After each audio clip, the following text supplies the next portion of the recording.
Hello everyone, my name is Shane, and in this video we're going to be doing an unboxing and I'm going to give my first impressions on the Galaxy Z Fold 6 Special Edition. This phone is on sale at the time of this video. It's been out for a couple months now, but depending on where you live, it is very difficult to get. I personally purchased this from a third-party seller on eBay for $3,000. It comes in one configuration, 16 gigabytes of RAM, 512 gigabytes of storage, and it just comes in this one color here, Shadow Black. But let's go ahead, see what we get in the box for $3,000. On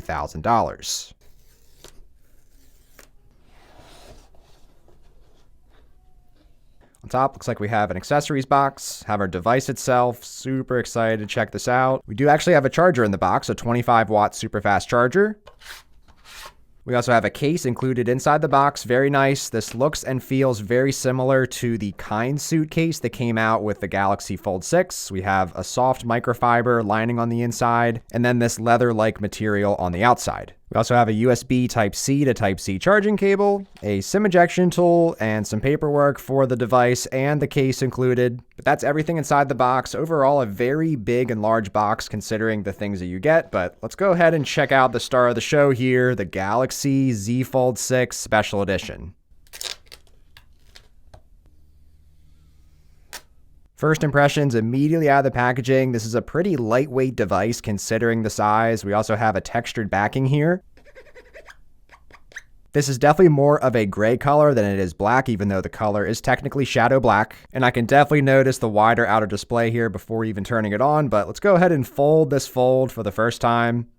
Yes, we definitely have a wider outer display. Again, I can really notice that weight here just with it in the hand after using all the previous generation folds. Here's the Fold 6 side-by-side comparison here. You can see this phone on the right is wider and taller. So even though it's a larger footprint, the lighter weight makes it feel like not that much bulkier of a device in the hands. So taking a physical tour now on the sidings, we have the same ribbed design as we had on the backing. Those ones also have a little indentation to them. On the right, we have our volume rockers and our fingerprint sensor with the power button built in. It looks a little bit smaller compared to on the previous folds just because of that slimmer nature of the phone, but looks to still be in a great spot here to access it. It's one of my favorite aspects of the Fold device is just being able to unlock so easily right there with your thumb. On the left, we have one mic. On the bottom, we have another mic. We have one of our two speakers. We have our Type-C port capable of 25-watt super fast charge. And similar to what we saw on the Fold 6, we have this black lining now. When the phone is closed up, you can see it really closes things up nicely. There's no gap here at all except on the very end here. If I can line this up right here, you can see just a little bit of gap there at the very end of the device here. So for a quick point of comparison, my Fold 4, you can see how much gap is there and you can see totally through the device. So this is something Samsung has definitely done a good job of cleaning up and making it just more flat and flush, and the hinge is also significantly reduced in size on these folds over time compared to my Fold 6 from earlier this year. You can see there the Samsung branding. It's not engraved anymore, but overall you can see this is definitely a reduced hinge here on the side. A much more slim, streamlined feel in the hand. On the top here, we have a few more mics, have our upper speaker and our SIM tray. And inside here, we have room for just one SIM card, no micro SD card slot in this. Overall, a very premium look and feel in the hand, but let's go ahead and boot up the Galaxy Fold 6 Special Edition. Taking our first look at the 6.5-inch outer display, definitely a larger display here on this Fold 6 Special Edition compared to the Fold 6 from earlier this year.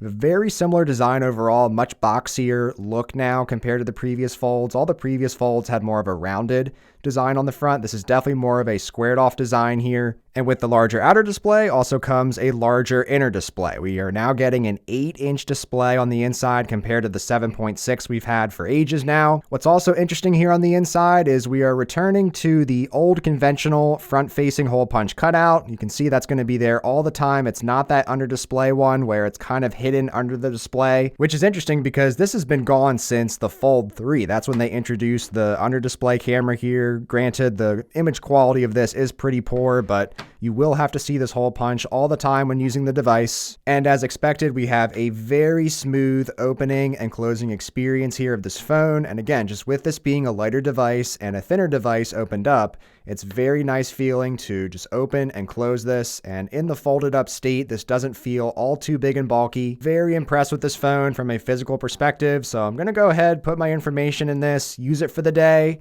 and I'll come back with my final first impressions on the Fold 6 Special Edition. Alright, it's been a couple days now since I first started using this Fold Special Edition. I'm definitely ready to share some of my first impressions with you guys. So getting into the phone, the biometrics, we have very fast face recognition, and then there's the side-mounted fingerprint sensor. This gets me in instantly every single time, so really like the fingerprint sensor. I have both of my hands set up, and once you're in, you'll be greeted by the new 6.5-inch outer display, and this is definitely the star of the show with this Special Edition device. If you compare it side by side with the Fold 6, you can see 6.3-inch screen over here on the right and a 6.5-inch now on the Special Edition. It is a noticeably larger screen in the width and in the height as well, since it just is a little bit more of a larger device. It still isn't quite the size of a conventional smartphone display. A good comparison that I found is comparing it to my Galaxy Flip 6. So even though this is a 6.7-inch screen, overall, these screens I found are pretty similarly sized. The Flip does have a little bit of a taller display, but the width is actually pretty similar now. So it's just interesting to think about that now on the Fold device, we have what is essentially a Z Flip screen on the outside, and then we have an even larger 8-inch display on the inside now. And once again, on paper, it might not be massively different, an 8-inch screen size versus the 7.6 we have on the Fold 6, but once I started using these over the last couple days, it's again actually a pretty noticeable difference in the size. On the standard Fold 6, this just feels like, again, I said at the beginning, a serviceable tablet, but we have what in my mind and in my eyes is a noticeably larger tablet here. It's a lot more competitive now compared to some of the other foldables on the market. So the Pixel 9 Pro Fold, for example, this also has an 8-inch inner display. This is definitely matching this Pixel in my opinion in my first couple days of use. There is also what looks like to be a pretty manageable crease on this Fold Special Edition as well. So I understand I have been using this for just a couple days, but that if you compare this to my Fold 6 on the right over here, the crease is a lot more prominent in the middle. It looks to be just a little bit of a different design on the Special Edition. Looks to be widened out a little more, whereas it's a lot more condensed on the Fold 6 version. So it seems like they did improve the crease as well, which also makes it competitive with those other foldables on the market. So another comparison of another very popular foldable right now, the OnePlus Open. Again, these are looking like very similar display sizes now. So this Fold Special Edition is definitely matching what is out there on the market right now. So I've been loving the larger displays on both the outer and inner screens. I'm liking that reduced crease. Also, I've been really liking the feel in the hand, to my surprise, with this Special Edition. Not only because we have the textured backing and the textured sides, which do actually kind of help you to open up this phone easier, get you a better grip to get into the device easier, but I was a little worried with the wider outer display on this that it would kind of kill that feeling of the Folds that I've loved over the years, that candy bar form factor. But I will say, with this Special Edition being lighter weight, in addition to being thinner than this Fold 6, so it feels less chunky even though it is a larger device overall. And even though the device is larger, the hinge is reducing in size, which you do feel that again every time you use the device. So here on the Fold 6, I do feel that hinge kind of rounding out on the side of the phone. It does actually make it a little bit more wider, even though the screen itself is more narrow.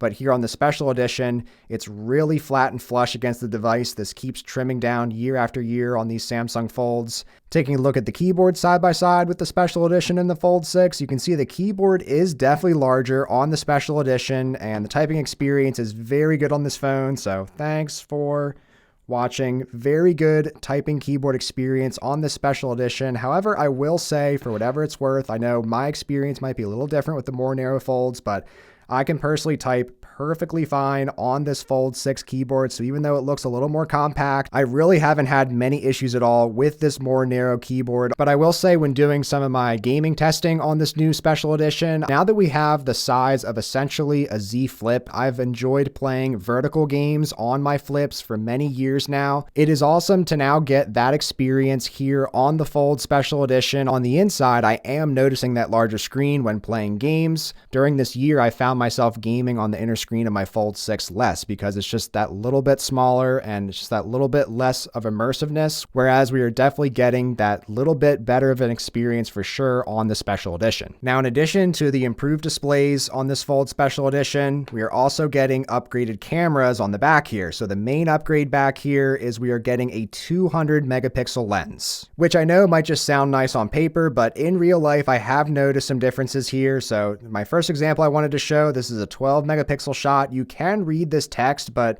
you can see it does look kind of blurry. Now, if I go over to a 200 megapixel shot here, you can see how much more clear this text is. This is just so much more crisp. You're getting a lot more detail in your photos. Another example here, if I take this picture of my puppy, this is a 12 megapixel shot. You can see that, it does look kind of blurry. Now, if I go over to the 200 megapixel shot, you can see how much more detail is here. Just really crisp image on these pictures. Looking at the picture of these signs, if you zoom in on, this is a tobacco-free zone, you can see, again, it looks kind of blurry. If I go over to this 200 megapixel shot and zoom in, you can zoom in a lot farther on pictures, I noticed, but if you zoom it in to about the same amount, you can see it looks a lot more crisp. So you're getting a lot more detail in your shots. It is a noticeable difference to have this 200 megapixel lens. And taking all of the lenses into consideration, we have a very versatile setup here with the ultra wide angle lens. We also have a 3x optical zoom here. This is a look at the 10x digital zoom. I always find this to look pretty good. It goes up to 30x zoom, although this doesn't look as good, but I will say video looks great on this device. The 4K 60 comes out really smooth. It's also worth mentioning that we now have 4K 60 on the ultra wide lens, which this also looks very good. Looking at some video samples here, this is filming in 4K 60 resolution. What I love about this setup, I have the primary cameras facing me. I still have an excellent viewfinder with the wider outer display. This makes a noticeable difference on the folds, since in the past the candy bar form factor was a little too narrow for taking pictures and videos with on that outer screen.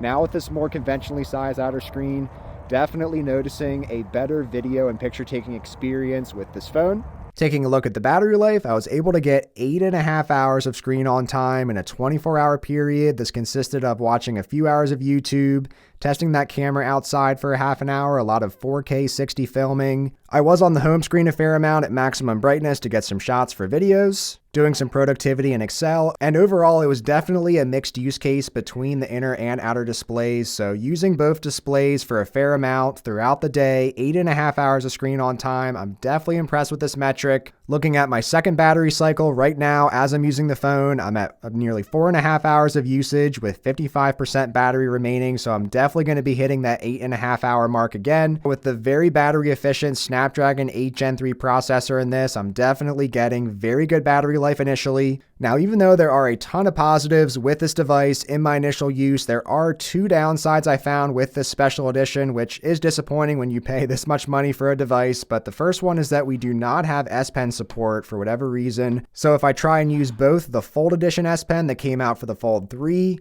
and the more recent slimmer S Pen, neither of these work on the inner display, which is very unfortunate. That's really been a key feature with the Samsung Folds. That's what kind of differentiates them, aside from the software, of course. I have found that I can just use a touchscreen stylus with this to somewhat get a bit of a stylus experience, but it's definitely not the same. You can see it just misses some of your inputs and things. It's definitely not comparable to that of the S Pen. And one other surprising downside I found with this special edition Fold is that I do feel and hear a little bit of a gap in a portion of the folding part of the display. So up here at the top, when I just tap in this general area, it does sometimes just kind of give a bit of a hollow sound. Whereas on my Fold 6, I don't have this issue at all. It's a very tight display in there. There's no gaps or hollow sounding of anything on this inner screen. So it just kind of makes a $3,000 device feel a little less premium. But overall, first impressions of the Fold Special Edition, I'm very impressed with this device initially. I'm really enjoying the larger outer display, in addition to actually really enjoying the inner display as well a lot more. I wasn't expecting that difference. So it's definitely an interesting time right now with these Samsung foldables. We have this very versatile and greatly sized Special Edition. It's very hard to get your hands on. It's very expensive. So it still kind of leaves the question open of, should you just get a Fold 6 potentially, which personally, I'm still a really big fan of this more candy bar-like form factor. This one does feel just a little bit more compact. So if you don't necessarily need a massive inner display, but you still want a great kind of one-handed experience with the tablet on the inside here, it feels a lot more premium compared to some of the previous edition Folds. Overall, my initial takeaway is that this Fold 6 is definitely not obsolete. I wish Samsung would come out with two different sizes sizes of foldables, make a Fold XL, something with this larger form factor and size, and then maintain having this smaller form factor, which they've stuck to for the last 6 generations now. But I'm definitely going to be using this special edition more. I'm going to be using it side by side with this Fold 6 and consider both of these when making longer term reviews on these. In the meantime, I'll be curious to hear your thoughts on the Galaxy Fold Special Edition in the comments below. And if you enjoyed this video, be sure to give it a thumbs up and check out some of my other Fold content if you're interested.